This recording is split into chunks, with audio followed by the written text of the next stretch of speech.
This is Andy Gutierrez from StarWars.com, and you are listening to Coffee with Kenobi with Dan Z. This is the podcast you're looking for. This is James Arnold Taylor, and you're listening to Coffee with Kenobi. I have a good feeling about this. Hello, my friends, and welcome to Coffee with Kenobi, show number 476. This is your spoiler-free place for Star Wars community and conversation. I'm your host, Dan Z, thrilled to be talking Star Wars with each and every one of you. Please be sure to follow Coffee with Kenobi on Twitter, Facebook, Instagram, Pinterest, and TikTok, and subscribe to our YouTube channel. Help spread the word by tweeting you're listening, share it on Facebook, or invite your friends and family to tune in and share a cup of coffee with us. On today's show, Amy Richau, my co-author on the Star Wars Character Encyclopedia Updated and Expanded Edition, joins me as we talk about the creation of this book, the challenges, the rewards, and the fun things we learn about Star Wars and ourselves as authors and friends through this entire process. So pull up a chair, grab your favorite coffee mug, and let's have some coffee with Kenobi. So who talks first? You talk first? I talk first?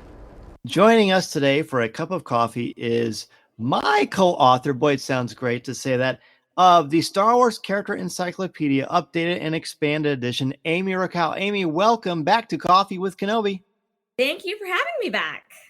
Of course. So this is what a wonderful, unique blessing to be able to talk with you about a book that we wrote together. Of course, you are not a stranger to the world of writing Star Wars books. Star Wars I Love You, I Know was a huge hit, perfect for Valentine's Day.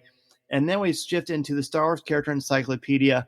So this is going to be unique because we're going to ask questions. I'm going to ask Amy a question, and I'm going to answer it too.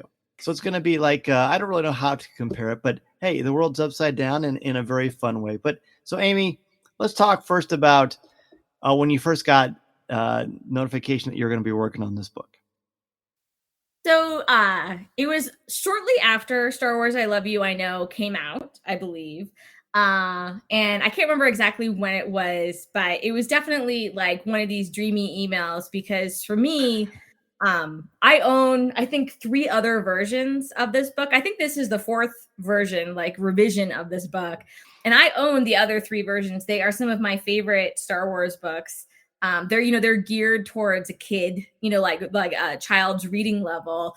But to me, like as just a huge Star Wars reference nerd, like I love looking at these books for all of like the background characters and like the characters that we don't really get to know very much about in the film. And so for me, I was so familiar with this book. It was an absolute dream to be like a part of it.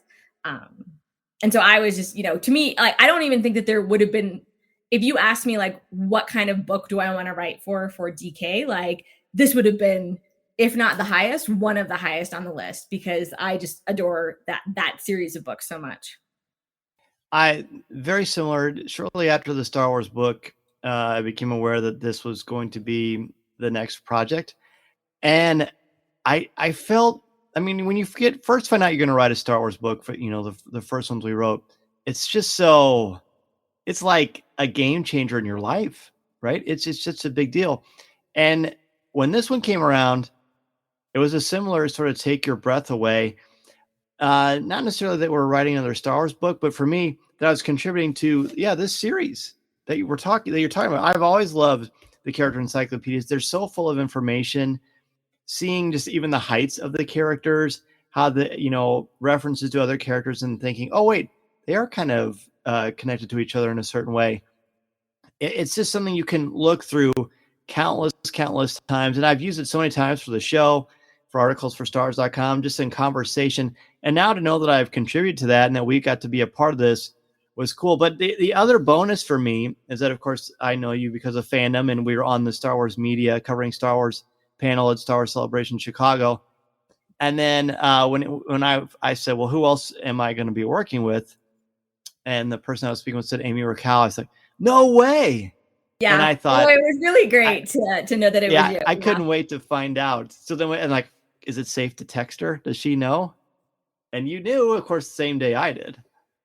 Well, also, I think that hopefully you'll understand this too. Like when you're a freelance writer and you're writing for different clients, Like, it's always great when you get that first job, but it's even better when you get the second job, because that shows that like you didn't screw up the first job. Like, even if you like feel pretty good about like that first job, I feel like there's like this huge validated moment where you're like, okay, like I didn't screw it up. They want to work with me again. Like, this is awesome. Like, this is happening. Like, I'm writing Star Wars books. It was so cool. And you had a similar excited moment because we found out we got to actually collaborate. Yeah, no, I mean, my first book, like, I mean, it's fun kind of having like a book that like, I was the only writer on, but it was also like, it's a scary kind of experience to like write for this huge IP, like, and be dealing with all this stuff. And so I actually really enjoyed having you to like text, back and forth with, just to kind of like chat about things. Just to kind of, have someone to share the experience with, because, you're working with people like in different states of different continents. And, sometimes it can just, be overwhelming, and you as a writer can kind of get in your head too much. So Right. I think that we both did a pretty good job of like cheerleading each other on, and, supporting each other throughout this process, which I really value. Oh, I do too. I mean, I feel like the collaborative nature that we have, and just the way we talk to each other, and just bouncing ideas off each other. And like you said, cheering each other, building each other up, and just bouncing ideas was invaluable. One of the reasons it's so special to me is because I got to work on it with you, honestly. Oh, thanks. I know I feel the same way. It was really, it was fun, and it was amazing to write, and we've talked about this privately. It's amazing to write for a book that had 3 amazing authors already attached to it. Like, they've already like, you knew this book was going to be a winner because it was already a winner. You're just building on a winner, Right. So your job is just to kind of like try to, continue the tradition of like the excellence of this book, which, is intimidating, but also extremely exciting. Yes, very rewarding. Any other authors you mentioned? I'm glad you said that. We've got Simon Beecroft, Elizabeth Dowsett, Pablo Hidalgo, and then the 2 of us. So yeah, some very big shoulders, and we're honored to be able to collaborate and build upon the amazing work that they have done in the Star Wars universe, obviously. So let's just go ahead and, by the way, real quickly, I don't want to forget about this, but you may have noticed, if you follow both of us on Twitter, that occasionally we would put a GIF of each other as the Wonder Twins. And that was kind of a nickname that we gave one another as we worked together on this book, which is pretty fun. Did you come up with that, or did I? I am a big Wonder Twins fan, so I think that it was me. I was trying to explain to my son who the Wonder Twins were, and he was like, "What? Like, form of what? Like Zan and Jen." All right, so let's talk about the process and writing of this book compared to other projects, and please go ahead. Sure. So, with Star Wars I Love You, I Know, I was heavily involved in the planning stage, choosing the pairs with the editors of DK, choosing, the quotes, and, filling out all the text. With this book, it was kind of like laid out for you. Like, we knew who the characters were going to be. You're given, the design of the book, and your job is to pretty much fill in the empty boxes with text that bring the character, the creature, or the alien, not really creatures, but like the alien, there were some that were like Sith cultists have an entry, Sith troopers, you have a different trooper types, but to kind of, you have all these little boxes to bring this character or trooper type to life. And so it was much more reference based, obviously, much more about concise writing. A lot of the work that I have been doing before and since has been very, very much geared toward concise Star Wars writing, which I think is really hard. But I just because, like trying to say what you want to say in a very concise manner, can be challenging, but also just be very rewarding because you're just kind of getting to the point. And I think that with kids, especially with young readers, it's great to be able to, I think a lot of these, especially for kids who are struggling reading, I think that having these little boxes of text so they don't have to read this big wall of text is extremely appealing. And it was a great challenge. It was a great challenge as a writer, and it was a great challenge as a researcher to dive into. Most of the work that I did was revolving around episode 9 characters. And so diving into the movie, diving into both the adult and junior novelization, Pablo's guide, that was huge. Like, I couldn't have done the work that I did without that guide. Phil's Art of the Rise of Skywalker book, like all of those became my best friends.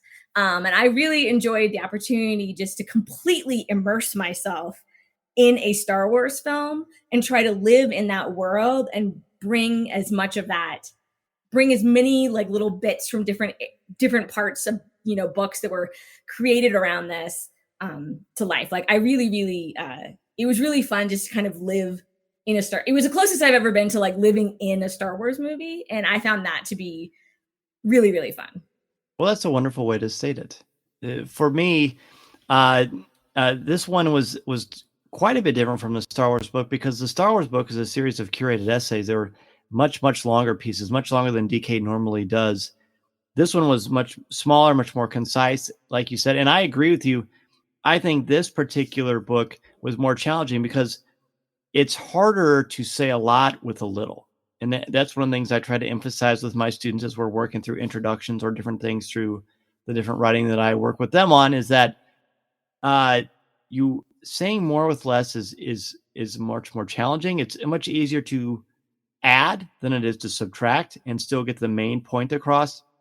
And that was a wonderful challenge. I love the process of writing anyway. I've loved it since I was a little kid.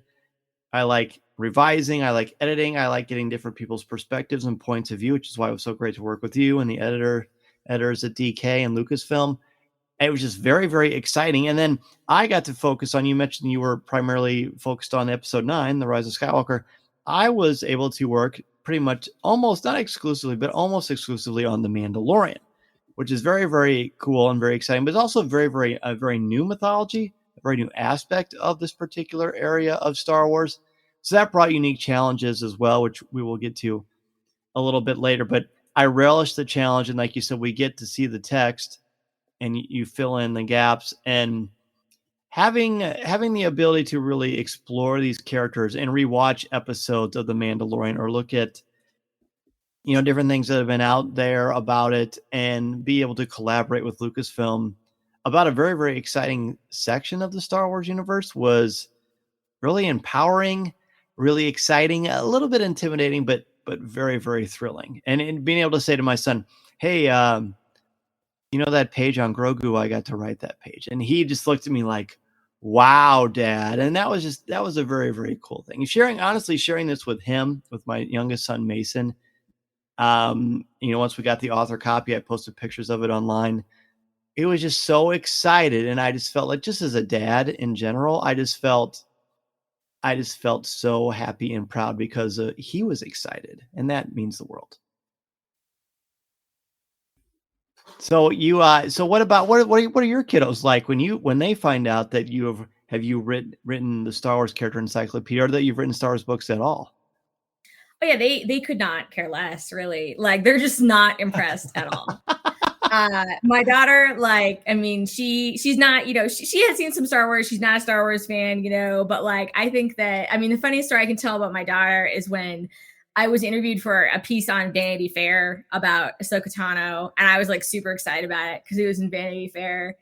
And I was trying to explain to her what Vanity Fair was as a magazine. And she said to me, if it's such an important magazine, why are you in it? And I was like, ooh, burn. I was like, that's the ultimate teenage, burn. So she, I wonder if she secretly thinks it's cool and just doesn't let me know, but she's not letting me know. My son does like Star Wars, and especially The Mandalorian. I think that he thinks it's cool, but because I've been writing about Star Wars for the majority of his life that he can remember, I think that he just thinks that that's what mom does. Mm-hmm. And so I think he thinks it's cool, but I think that he just, it's not something that, is, a huge, shocker to him anymore, which is, I guess, that's kind of cool too. That's very cool. Yeah, I think that's super. What a cool, unique situation to be in. So we, when we're writing these books, you mentioned really taking a deep dive into the Rise of Skywalker. What did you learn about Star Wars in general, and then more about specific characters through working on your sections of the book? I think that for me, it gave me an appreciation just of the history of a lot of the Star Wars saga, because I really, it's the end of the, a 9-movie saga. And so it really gave me an appreciation and trying to understand, like, to me, it was like very like an emotional kind of project for me to work on, just because it was part of that greater, like development. And I don't think I've ever spent as much time rereading like the different novelizations. And, I love like the visual dictionaries and the visual guides that come out, but like, I don't think that I'd ever spent quite as much time seeing like how much information is in there, and like trying to figure out, like where'd Pablo get this? Like, did it come from, like, was it inspired by something else? Did it just come from his head? Like, and, reading that, looking at the film and just kind of like dissecting things, like, it was really like watching Star Wars in a completely new way. For me, I really enjoyed just like really, I had to do a deep dive into, the Sith Eternal, and like what that was, who they were, the different Sith cultists, like what's the difference between a Sith trooper and a Sith jet trooper? Like there were multiple Sith cultists, and like, the Sovereign Protectors are, like a character that, barely see in the movie, and they weren't in the visual guide, but they are in here. And, how do I distinguish them? And, some of them, there were a ton of characters in this book that did not have dialogue in the film. Like Albrecht, the monkey guy, who like one of my favorites, who's like he forges Kylo's helmet, together. And so you really just like had to go and find as much information as you can about them, but really just kind of try to extrapolate like, okay, well, I don't have, that's him, my favorite little monkey man, next to one of my favorite Sith cultists. I feel very like, I'm like, oh, my sweet little Knights of Ren, they're all my sons now.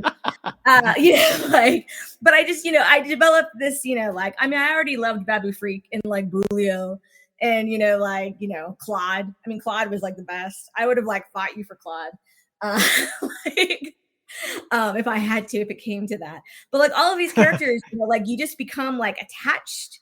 You become attached to them, and like what makes them special, what makes them memorable, what is interesting, like what can you say in a different way to kind of make them, come alive, but our jobs weren't really to like make up new stuff. It's more to kind of like, what are all the things that are out there? Like, let's put them all in the same place and let's write it in a way that isn't too overly complex for a younger reader. Right.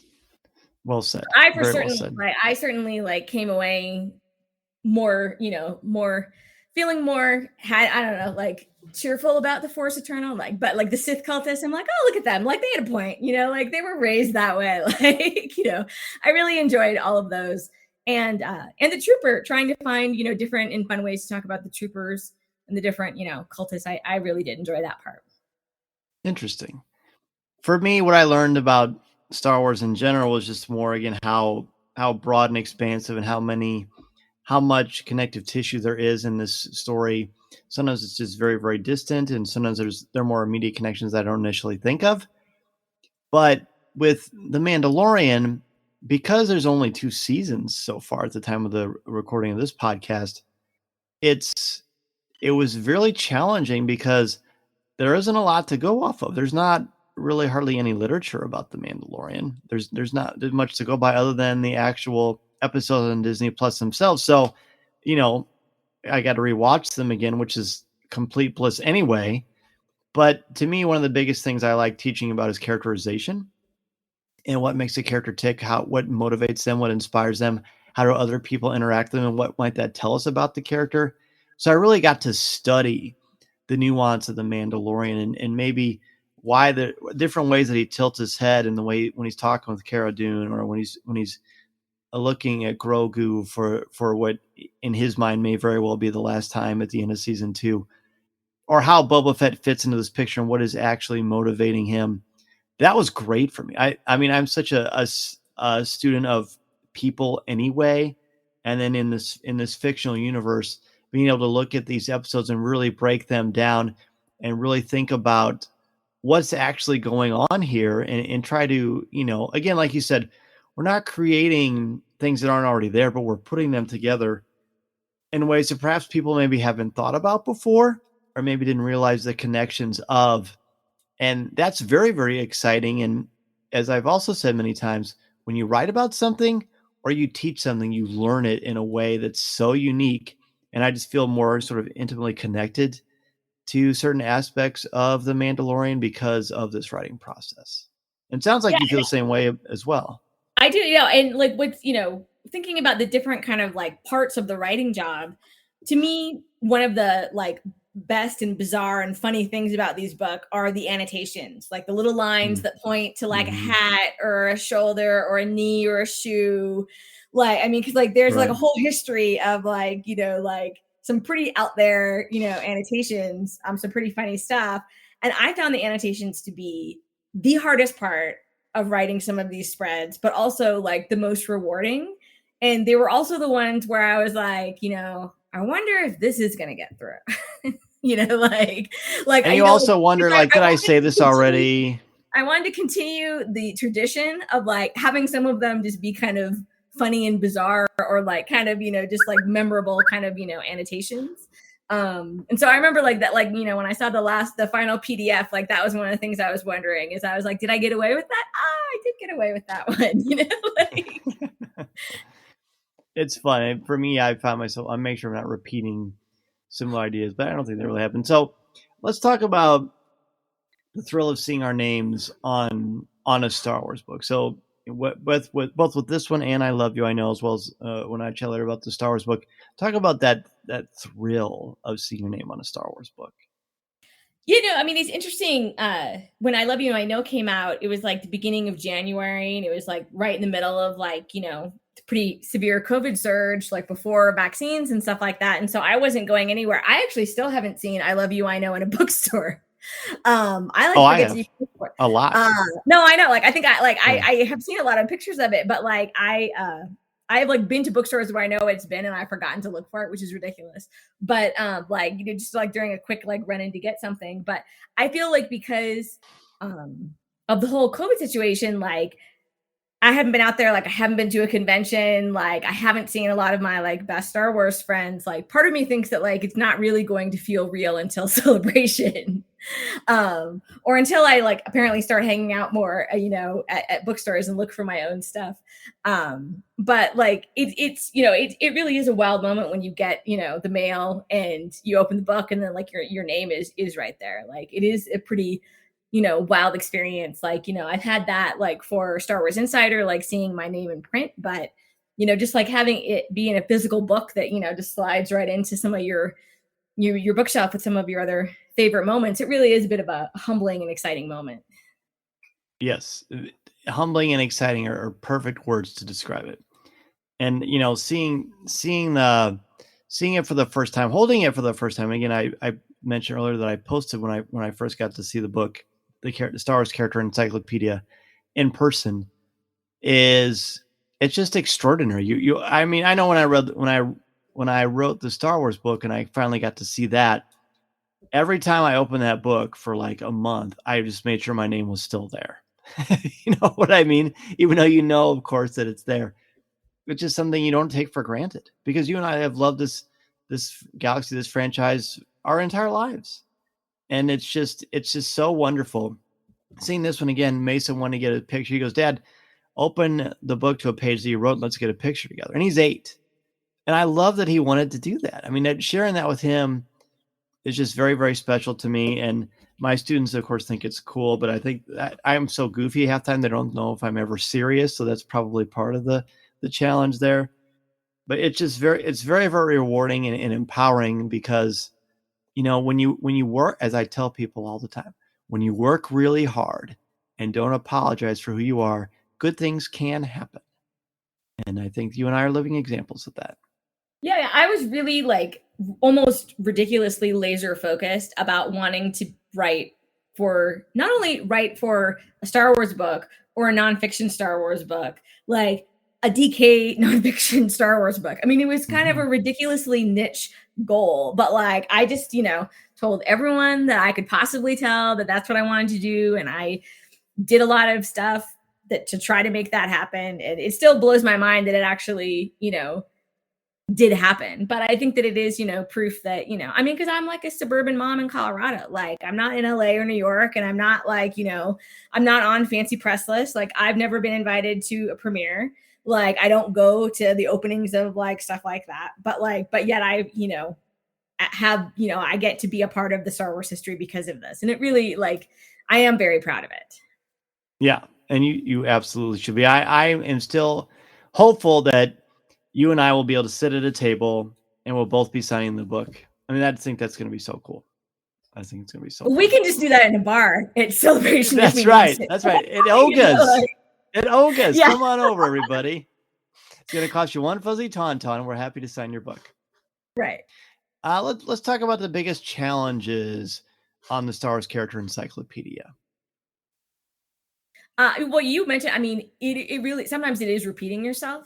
Like when you have like 6 or 7 boxes, like about a character, and it's a character that doesn't have any dialogue and you only see for like 5 seconds and you don't really have anything to go on. Like you need to make sure that you are finding somehow, what alien species is this? Like, where are they from? Like, what are, like what relationship do they have with someone else? Like you really got to be creative in finding new ways to say it. And, like, I think that any writer knows that you don't want to be repetitive and you don't want to use the same words over and over and over again. You certainly don't want to use the same words. You don't want to repeat the same words when you're talking about a box that has 20 words in it, and so but I'd still catch myself doing that. And, when it came time to write the Knights of Ren, I remember asking our editor, Matt, I was like, I need all 6 of them like at the same time so I can like make sure that all of them are unique, because like they are unique characters, but like, like when I was talking about, like different history of the Knights of Ren and stuff like that, like I wanted to make sure that they weren't repetitive and they were all very unique, and that I didn't, I wanted them all in front of me to be able to do that. That was probably one of the biggest challenges was the Knights of Ren, because I really wanted to make sure to bring those characters to life individually. And, they're just not like, they're not very talkative. those Right. Knights. They're not loquacious. Let's go ahead and take a quick break, and Amy and I will return with more information about our latest Star Wars book, the Star Wars Character Encyclopedia Updated and Expanded Edition. This is Coffee with Kenobi. This is Vanessa Marshall, and you're listening to Coffee with Kenobi.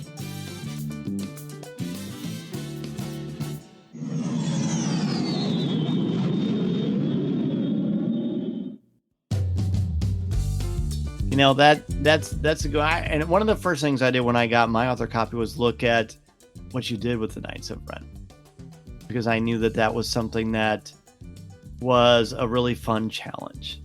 And the fun challenge for me, and I mentioned this a little bit earlier, is there's just not a lot of stuff out there about a lot of the characters in The Mandalorian. And when they are in there, there's new parts, new aspects to them.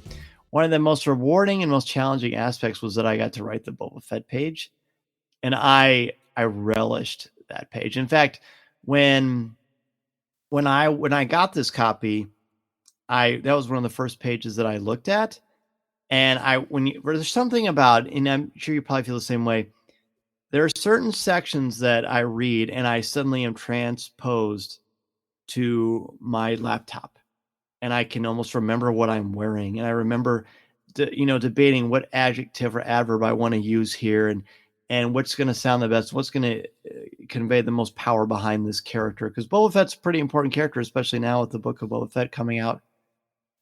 So I really wanted to make sure that I was able to emphasize aspects of him, but also acknowledge the fact that we've got new layers to him. And he's a little bit more intriguing and mysterious than he was before, because we've got more to work with him, as opposed to the 4 lines of dialogue he has in 2 movies combined. Right. So seeing that, what I wrote about him in particular, and then remembering me writing it on a Google Doc, that was insane to me. I said to my wife, I remember writing this sentence. And, for some people it just sounds like, well, of course you, but you actually don't, because there's a big time gap between when you work on it and when you actually get to see it. There's a lot of cooks in the kitchen. A lot of people make these books the way they are. So that was super, super cool for me. In addition to what you said about labeling like different boots or elbows or nostrils or whatever we're labeling in some of these characters, and remembering, trying to make it authentic Star Wars. Certainly looking at previous character encyclopedias and the brilliant work that's been done there. And also, having fun with it too, and making it feel like, because you're writing in world to a degree. I mean, you're not writing it like someone in world wrote it, but you're writing in the context of, hey, this is how Bo-Katan would actually look at her blaster. This is what she might actually think about. This might be why she's actually wearing some of the gear that she is wearing. And that's a very fun, unique challenge that I don't think it's sort of hard to really convey unless you're actually working on it. I hope that makes sense. But does that make sense? Yeah, no, I mean, I think that, it was just like, it seems very easy where it's like, oh, you have this character and you fill in these boxes, like, but then when you're doing it, you're just like, because like there's a challenge of like, this is a character that's barely on the screen and like, I need to figure out what to do. And then there were some jobs that were like, Finn's page needed to be updated, as most of like, I updated most of the main characters from episode 9 to kind of like make that be, to include episode 9 into their stories. And that was also intimidating because you're talking about these like characters that you know so much about and that so many people love, and you want to get the right things in there. But writing Finn's was great because when he was first in there, like he was a first order defector, and now he's made that journey from first order defector to resistance general. And that was one of the best feelings for me, was updating his page, because it really showed that whole journey. But updating a page is just as complex sometimes as starting from new, because you're trying to figure out what can stay, what can go. Like, you don't really want to cut any of it out because none of it's bad, but like you want you need space to like add in some new things too. So that was also a fun part of this project. I agree. There were some characters that are in The Mandalorian that are also famously in other Star Wars things, so you get to update little sections of that, and that's a fun challenge too, being able to do that. So let's talk about what we talked about the biggest challenges. What are some of the biggest rewards for you about working on this book, or specific entries themselves? Well, so I mean, honestly, updating the main characters was probably one of the most rewarding, just because it really felt like, you're kind of taking this character and like taking them through this journey. I loved bringing together, like Claude and Bulio and, Albrecht. I mean, I really did love those, because I mean, those creatures that are like the aliens that are in the background who just like add this silliness or this like sinister kind of a thing. Like, I'm like, I'm one of the people that fell in love with Jabba's palace, like as a kid. And so being able to bring that together for the kids that I know love, like the weird and wacky aliens, was great. But I mean, it's true that like, I mean, when I was just looking through the book a little bit before I knew we were going to talk, I saw an annotation. I'm like, oh, that's good. Like, did I write that? Like, did that get changed out? Like I don't actually remember writing that. And I went back to my Google Doc and I'm like, I did write that. Isn't that the best? Like, I mean, because not everything, gets through. Like some things, gets changed, in the editorial process. And usually like almost pretty much, I mean, the ones that I've noticed, like they were changed for the better. But, it's funny because, you would think that you would remember every single one of these things, but when you do enough of them, and when you just write about Star Wars enough, like it all seems to blur together. But I was delighted that thing that I thought that was so great, I actually did write. One of the most rewarding aspects of it for me, on the project itself, was again getting to see some of the work that you did and how you helped me kind of redefine these characters for me in my own headcanon, which is cool. And just being able to work on the Mandalorian aspects was really remarkable, because that's such a, I love all aspects of Star Wars, some certainly more than others, but the Mandalorian is something I feel like kind of reignited Star Wars for a lot of different people. Maybe people on the outskirts who aren't necessarily huge fans of the franchise besides some of the core movies, but they like the Mandalorian, and that brings with a certain amount of pressure and excitement that I welcome, because that's exciting, right? That's some of the stuff that I wanted as a writer and a creator, and it's just something that I don't take for granted either. I'm really, really proud of the fact that I got to write about these characters, But I also had to follow the rule that I follow just in my fandom anyway, which is I don't speculate. I don't like doing that. That doesn't work for me. I'd rather deal with what is and really look at that because there's plenty there to look at. So with The Mandalorian, there's certainly nothing I can speculate on because I have no idea what's going to happen after the end of season 2. After Luke shows up and takes Grogu, like I don't know what's going to happen, and I don't even pretend to know what's going to happen. So I had to deal with what is and really focus on that. And I'm really proud of how that turned out. And thanks to Matt and everybody at DK who helped to guide me along the way with that, because that is also its biggest reward, but it's also very challenging too, because again, there's not a lot out there about Din Djarin. There just isn't. And, hopefully that will change as time goes on, but that was a really, really cool thing. And also, this is so unimportant, but my favorite color is blue, and every book I've worked on has a blue cover. So that made me really happy too. All right, so I guess the only other thing we really should probably chat about is how this book is a useful tool. So, Amy, you're in a boardroom, and you've got a bunch of aspiring Star Wars fans of various degrees of interest and passion and their fandom and their knowledge of this mythology and franchise. How is this book a useful tool? Well, I think depending on who you are, you can use it for different ways. I mean, to me, I hope that kids just like have this book and, take it to school as their show and tell and, look through it as they're trying to fall asleep at night. I think it's just an easy book. You don't have to read it. I don't think very many people read it front to back. Like you can just open it up and explore. You can look at your characters. You can read some, not read others, and just focus on what you like. I think for certainly anyone who writes about Star Wars, it's a great resource if you're just looking for a quick hit of, a character. And because it really focuses like, here's one page about the Sith, the Sovereign Protectors. Here's one page about those Sith cultists that were on Mustafar, like at the beginning of The Rise of Skywalker. Like if you really want to dive into a little bit of Star Wars lore, but you don't want to read one of the longer kind of like more in-depth books, like it allows you to kind of like get a little taste for that. And like, if you read this book and you think that that's really cool, like I heavily suggest that you read the novelizations of The Rise of Skywalker and you get Pablo's like visual guide, because like, then you'll just get even more, of that. To me, like, I love that with Star Wars books, like I love learning more about all of the characters and the creatures and the planets and all of that. Like, I love like learning more about that from both the nonfiction and fiction content that comes around it.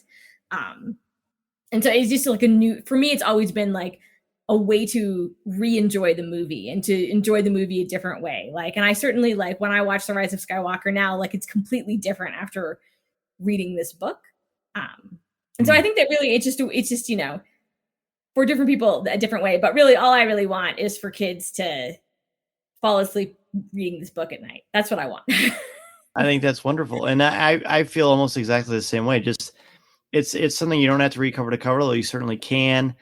It's nice, it's light, but it's interesting and insightful because there are some fun things about the characters that again will help you think about the characters in possibly unique or refreshing ways.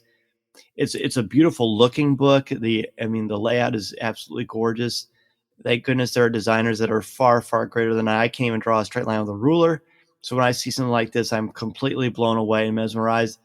It's also a really quick, easy way to find like names of different blasters and weapons.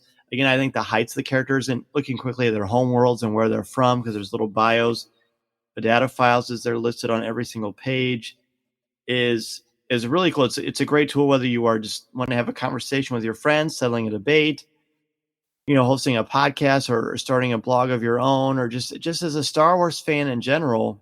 It's really, really fun. But again, having your kids read it, right before they fall asleep or on the school bus or on a road trip or just sitting around under the Christmas tree, because this would be a fantastic Christmas gift for Star Wars fans. I think that is true. That is a shameless plug, kids.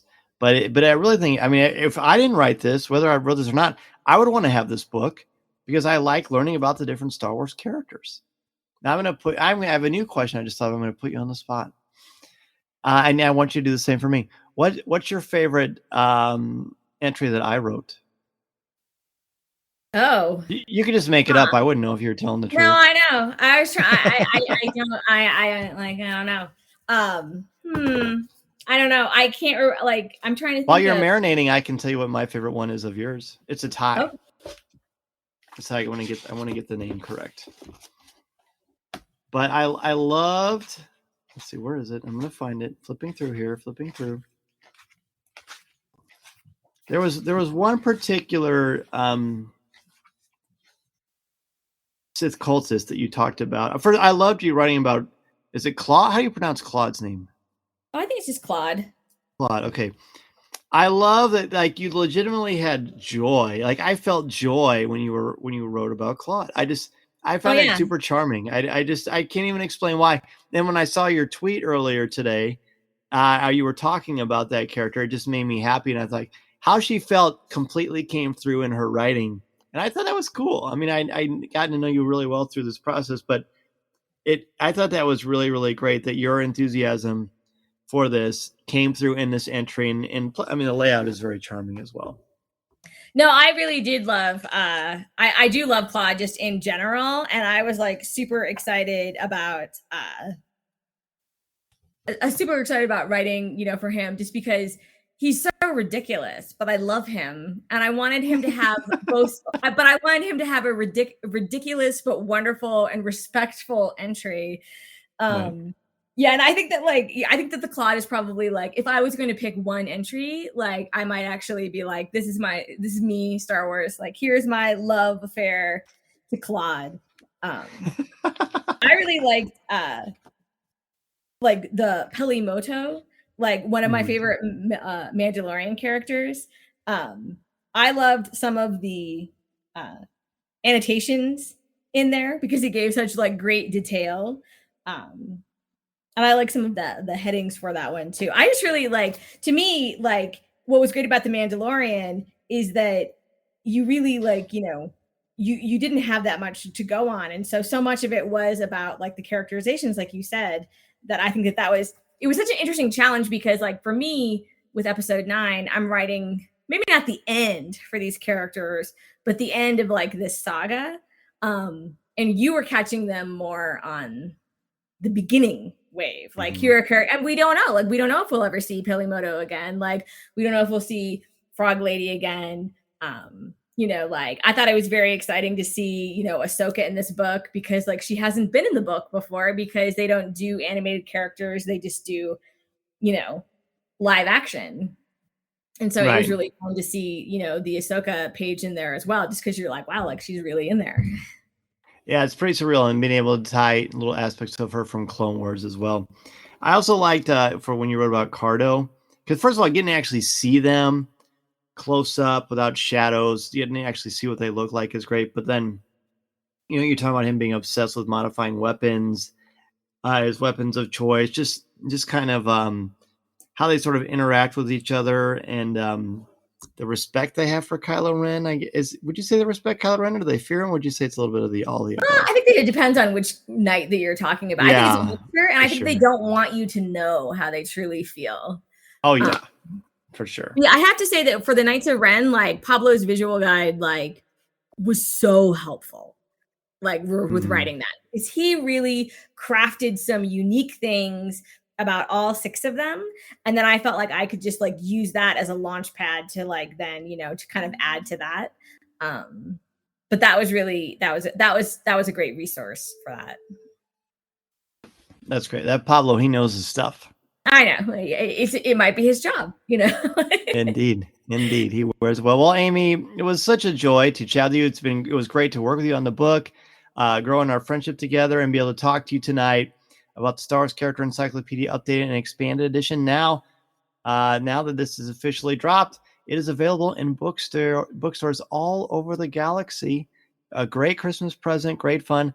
Hopefully, Amy and I will see all of you listening in the very near future. We'll be happy to sign a book for you. We'll just be over in Olga's Cantina, right? With our Sharpies ready to roll. Amy, please let everybody know where they can reach out to you. Yes, I Maybe it know. opens 24/7, and I'll like stream everything from there. That works. That works for me. I've got the equipment ready to go.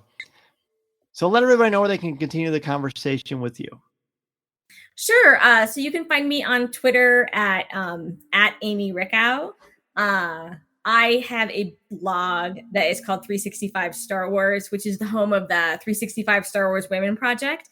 It has essentially been on hold for most of this year because of other writing projects I have, but I'm really close to 600 entries, and I promised myself that I will go over that before the end of the year. So I'm running out of time. I've got to do that. But I definitely hope that you'll check that out. And I write sometimes for StarWars.com and more regularly now kind of for Star Wars Insider. And I hope you'll check out my work. Listening to Coffee with Kenobi, you are with Dan Z, the podcast you're looking for. This is...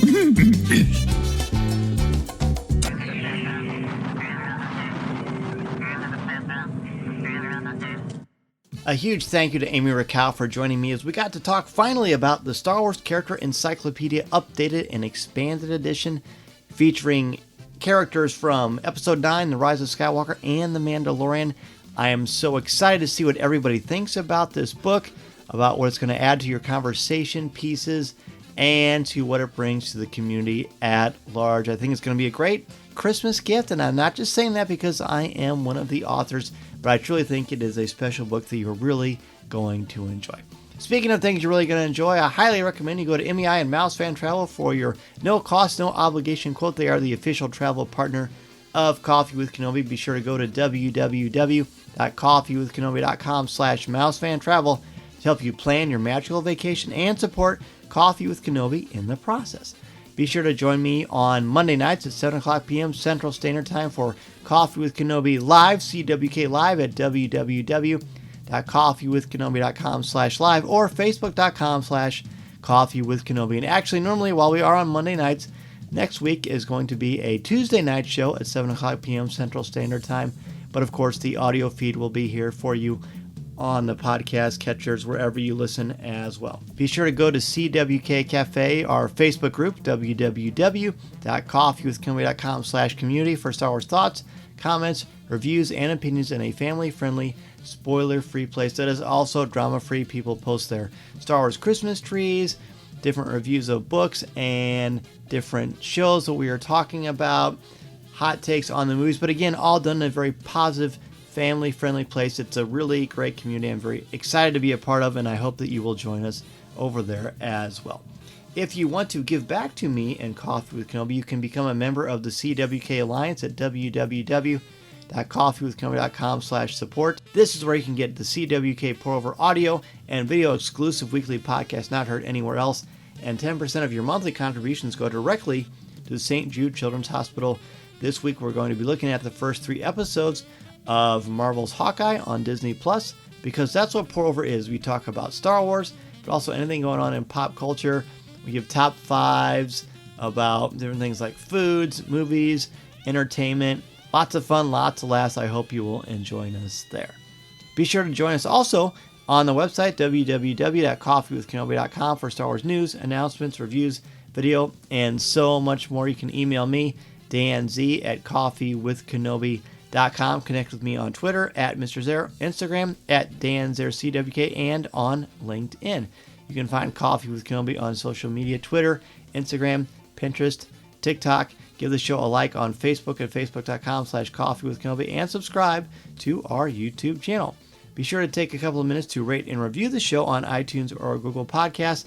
And if you want to get a t-shirt or a hoodie with the Coffee with Kenobi logo, be sure to go to www.coffeewithkenobi.com/shop.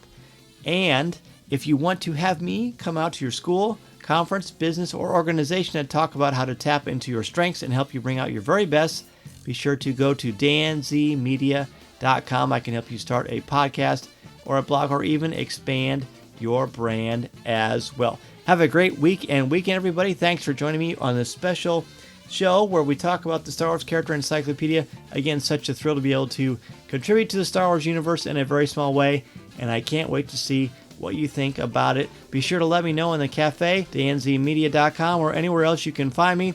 And in the meantime, this is the podcast and the Star Wars Character Encyclopedia book you are looking for.